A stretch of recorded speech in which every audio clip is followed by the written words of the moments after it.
Hi everyone, so we're back in the studio and I'm going to be working on the color bias exercises.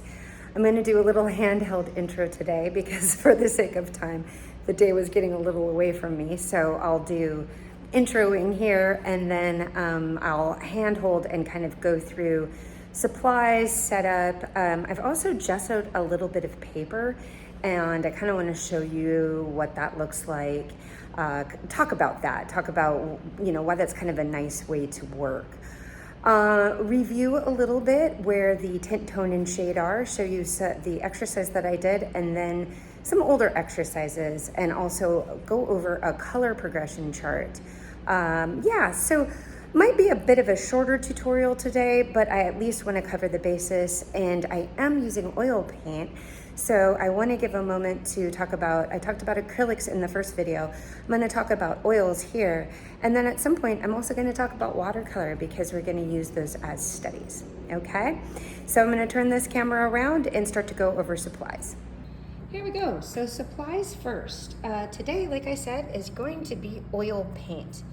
And since I'm going to be talking about color bias, I've got warm and cool in each category. So as I pull these out, I'm going to tell you what these are. This is actually a permanent yellow medium. As you can see, it's a little more orangey than this one, which is permanent lemon. This actually, if you have cadmium yellow, that's going to work just fine.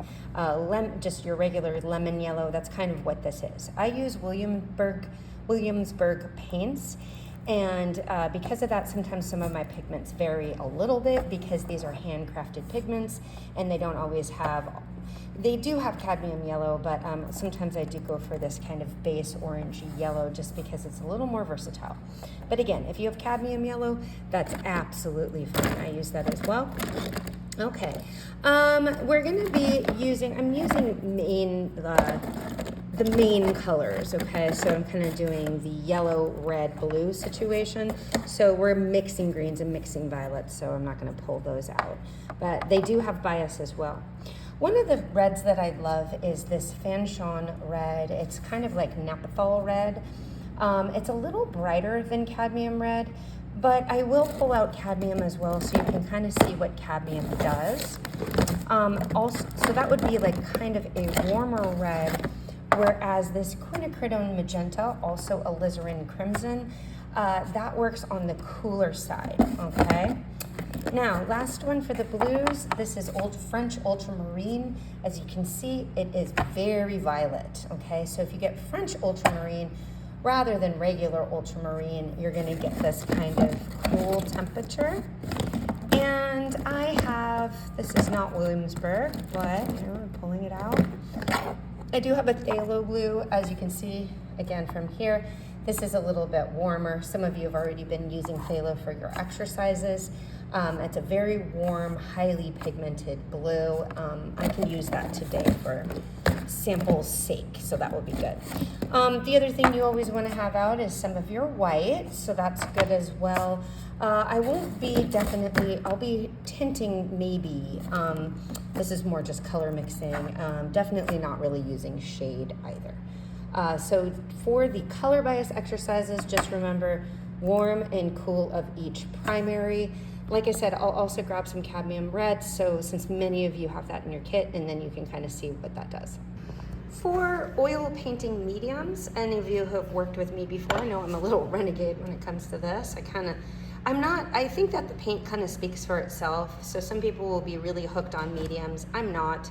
I tend to use them on the thinner layers. I thin out the paint a little bit, use some linseed oil, but then I kind of if I get quality paint, that can kind of build on its own.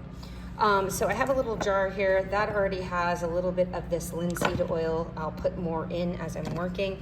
My Gamsol, like when I get low on the bottle, I actually just use the bottle to clean my brushes, and I only use it somewhat. Today with color exercises, kind of free form, not gonna be necessary for me to, not gonna be necessary for me to,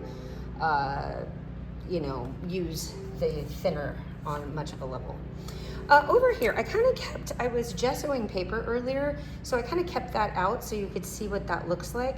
This is my gesso setup, so I just have basic Liquitex. That's an easy using gesso. It's not great for canvas, but it's pretty good for paper, partially because I paint kind of large and that gesso would be gone in a heartbeat if I used that. I use kind of a thicker gesso when I use seal my canvases.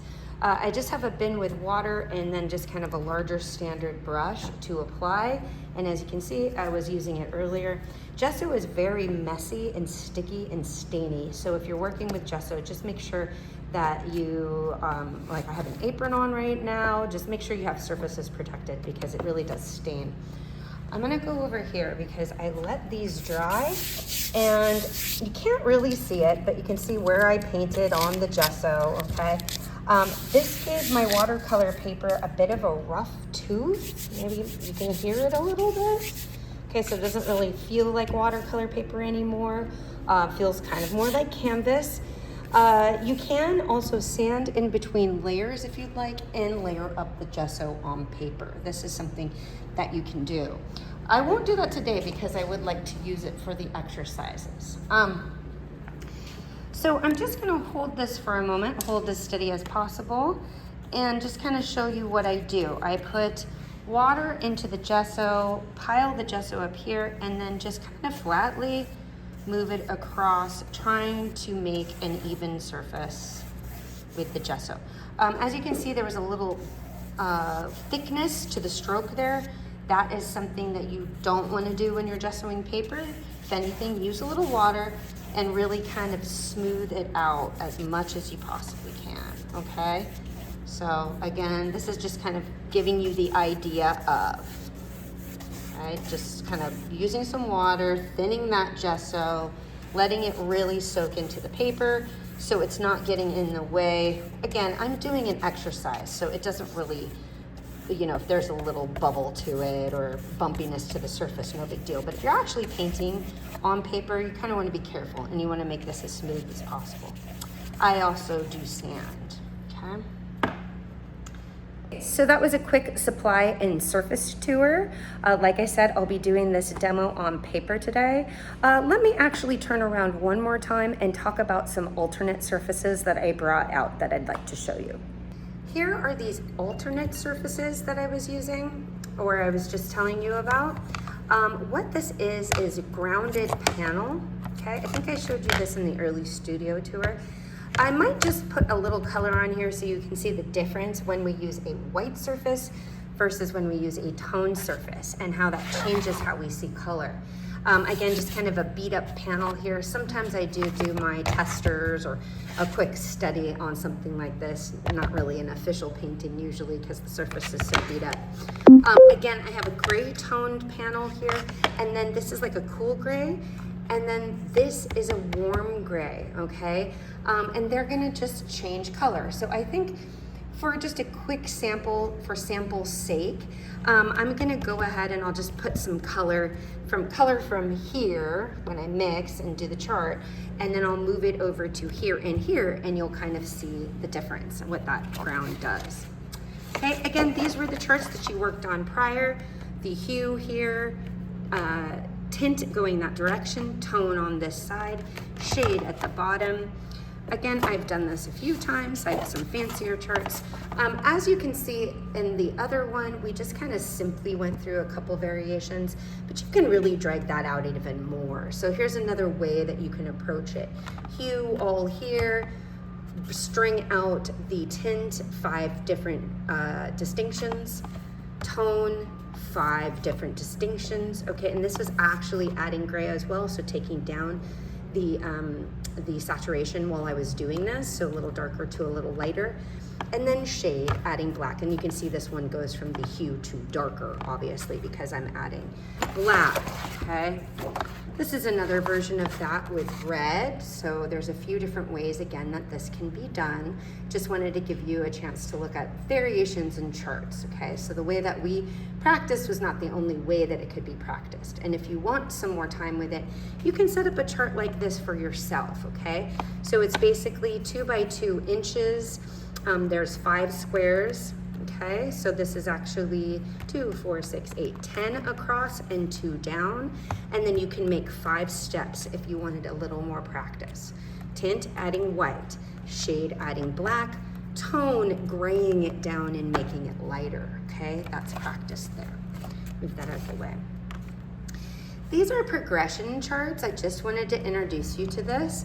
But what this is taking a color from one side, so let's say this yellow here, okay?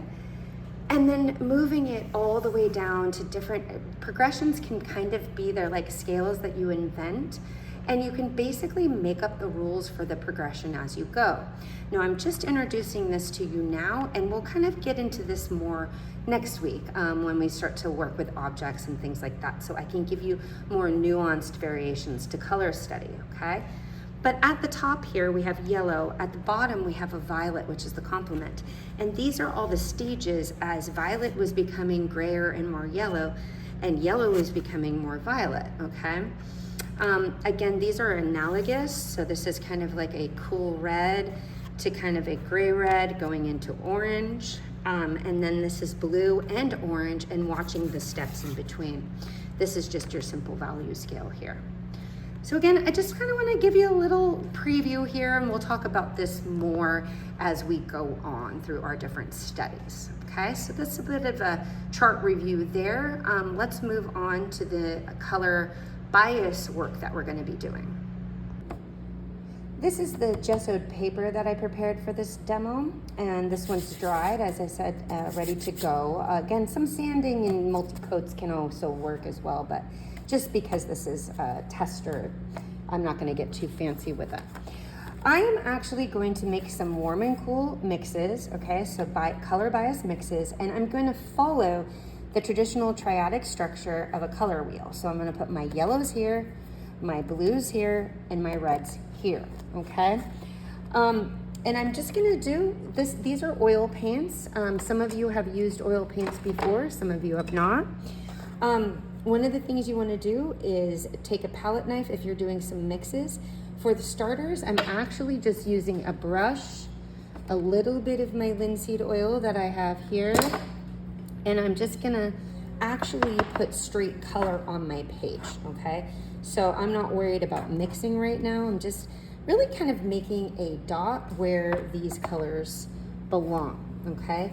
Because I'm putting such little amount of paint on there, I'm actually just gonna wipe my brush each time I change the color, okay? If it does get kind of messy, or if I go, for example, yellows to, let's say, reds, I'm gonna get too much of an orangey look to that red. So I'll go ahead and dip in the mineral spirits when I'm doing that, and then, you know, I get a cleaner look. Or switch out your brush, okay? I will, for the sake of this, because you probably mainly have cadmium red, I'm gonna put cadmium red on this side, okay? Again, I didn't make a chart or anything like that. This is just, I am gonna switch out my brush real quick to keep it a little cleaner. These are just for study and can be kind of organic. If you're kind of a chart person and that's what you prefer, go ahead. But I just kind of like to freeform it, okay? So that is the cadmium red, quinacridone magenta. On this side, I'm gonna do the ultramarine, okay? And then I'm going to clean it up a tiny bit, and I'm gonna do phthalo blue, okay?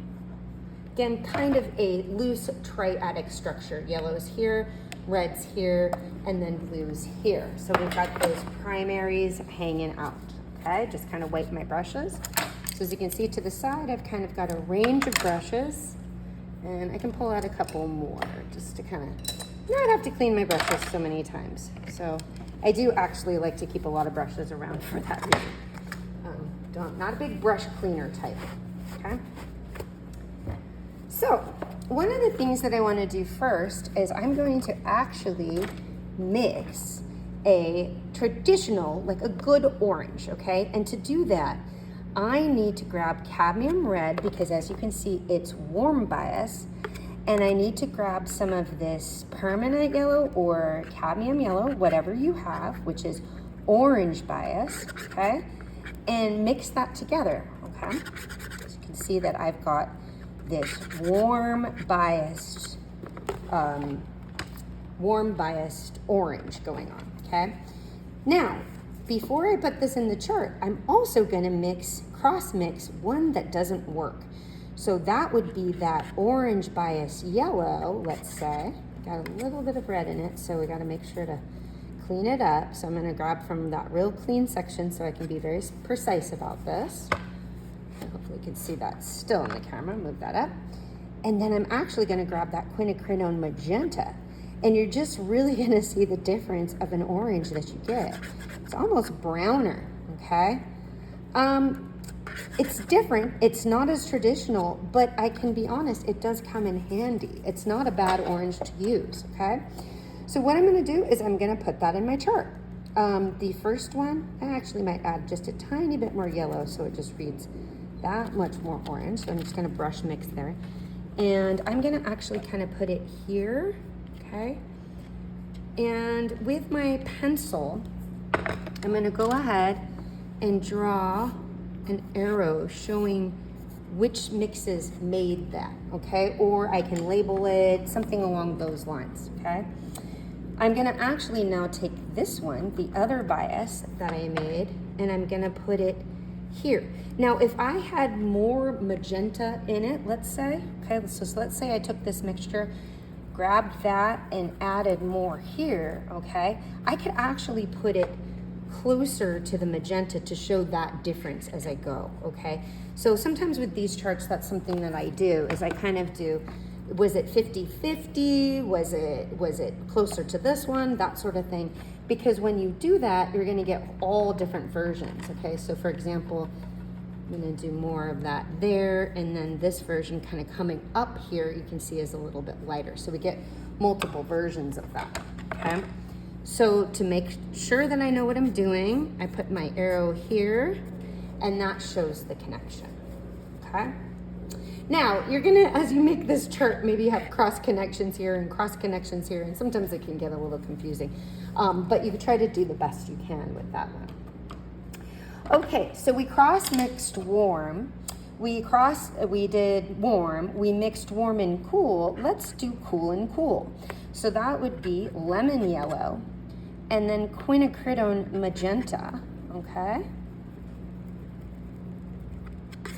And you see, look at that, beautiful. Kind of a melony, it's just this real odd kind of orange. Again, it's something that comes in handy. I've used it before for skin tones. You know, it's just a variant kind of, again, a cool orange, and it's got this beautiful look to it. See that right there? Very pretty. Again, this is in this video, it's hard to see. Now it's kind of close to this one, but to be honest, that's a little muddier, okay? So let me add a little more yellow lemony color to that. And you can see as I get closer to this, it's cleaner than this one, okay? So if you're gonna opt for that melony orange, you really wanna go cool and not cross mix cool and warm. Okay, so I'm gonna put an arrow here, and that shows me where I was going with that. Okay, another big one. Now I'm not gonna show all combinations, I'm just gonna show some because I'll let you experiment. But another combination that always gets people is violets. Like, how do you get a really clean violet? Well, watch what happens if I mix cadmium red, and we're always told cadmium red and ultramarine blue, it makes a great violet. That's how you make purple. Well, look what happens when I make that. Okay, I'm gonna kind of put this right here. That's not purple at all. That, I'd argue, is probably a bit brown, right? It's a violet of sorts, but it's not that violet that you would expect, okay? Again, I have this particular one a little on the redder side, so I'm gonna go ahead, pick up some of this paint. I said I'm not really using much medium here. And I'm gonna go ahead and put a little swatch there of what my, quote, violet was, okay? And I'll also draw that arrow. Again, you can also even label underneath if that's easier. So I can say cad red, French ultramarine, okay? But right here, whatever is easiest to see in the end. Okay, but right there, that mixture is kind of brown. So let me go ahead and mix across with the, I'll clean off my palette knife a little bit.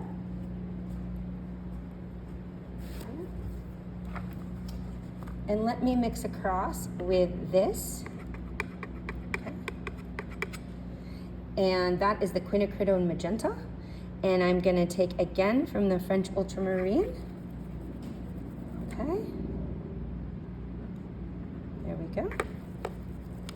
Try to grab as much of that as possible without getting into the cadmium red.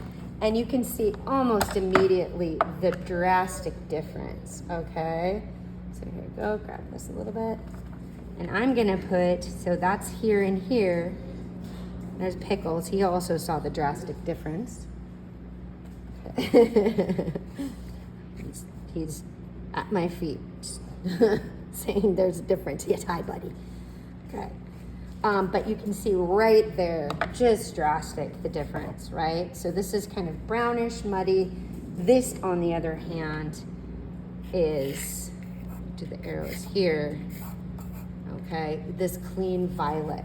Honestly, I'll go ahead. I'm gonna add some, where is my white? I'm gonna add some white to this mixture because what that does is open it up. You don't have to do this, but it gives you a better idea of what the color looks like. So I'm gonna add a little white to both. Okay, so this is that first kind of violet-y color. That one here, you can see that one's here. It's kind of rosy because it's really on the red side. Both of these are on the red side, okay? And then when I open up the other one, I'm gonna put that here, you can see that's reading just more purple. That's kind of got that reddy tint to it. Even if I add more blue, it's gonna get kind of brown, not necessarily violet, whereas this one's just kind of got that poppy purple look to it, okay? I would like you, as you're working through this chart, experiment again with, you kind of get the system here, right? So you can experiment on this side with greens. Again, I kind of have this pyramid look to it. You can also play down here with some mixtures and label them because there's a little bit of space down here. So again, have fun with it. Also, again, make arrows or write in what your mixtures are because you might want to look back at this at a later date. While I have my paint mixed, I also want to show you, so we can see this on a white surface, let's say. I'm going to bring this into the corner here. Okay, just double checking that you can see that. And I'm going to show you what those same mixtures, like these yellows, would look like. A brush that has a little bit of dirt on it. Make sure I don't. Let's see what some of these mixtures, or this orange, let's say, looks like. I'm just kind of grabbing your base orange on a toned surface. Whoa, okay. So you can see I basically grabbed some of this yellow and I put a little red in it. Let's actually go to that orange mixture that we used. Okay, you can see it's a little brighter because that has the backing, see? So it's giving you the sense, this is kind of that optical feeling of how color works. So if you tone your surface, you get this whole other thing going on because this is really changing the value initially. Let me grab, that's warm, the toning there. So let me grab one that's cool. Okay, you can see it already pops. Again, it's the exact same color that I used there. It already pops. And then also, if you put these two next to each other, you can see there's a bit of a variation. The warm tone on this one, let's go right. The warm tone on this one actually complements the orange better. The cool, on the other hand, kind of deadens it out because the blue is graying out that orange somewhat. You know, cool gray has kind of a blue tone to it. Let me just grab one more, just did some of the darks. Again, on the dark end, using this, you can see that violet. Okay. A little almost more vibrant. Let's see. I grabbed the one with a little white in it, so let me make sure I grab the right one.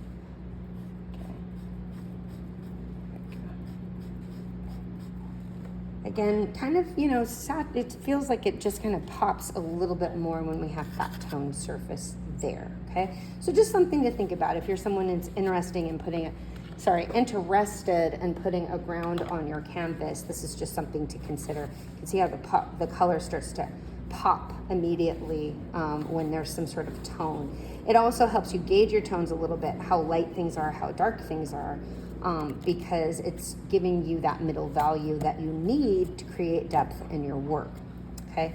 So again, this is a side note, but just something to think about when you're getting your surfaces ready for the course. Do you want to tone some of your paper, your panel, your canvases, or do you just kind of want to leave it white? So I'm gonna sign off for now. That completes today's demo. It's just, again, a little short exercise, and I want you to have fun with it. I want you to really get to explore your colors. I did this in oil. If you wanna do this in acrylic paints or watercolor, please feel free. It's whatever supplies that you have. But those of you who are oil painters, go ahead and switch over to oils.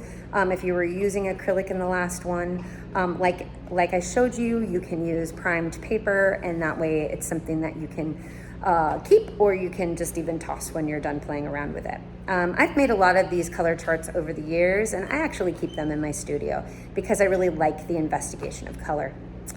Okay, see you soon. Next will be the same thing, kind of color bias in progression, but we're gonna be starting to look at objects. We'll just be painting things a little bit more rather than worried about just the charts.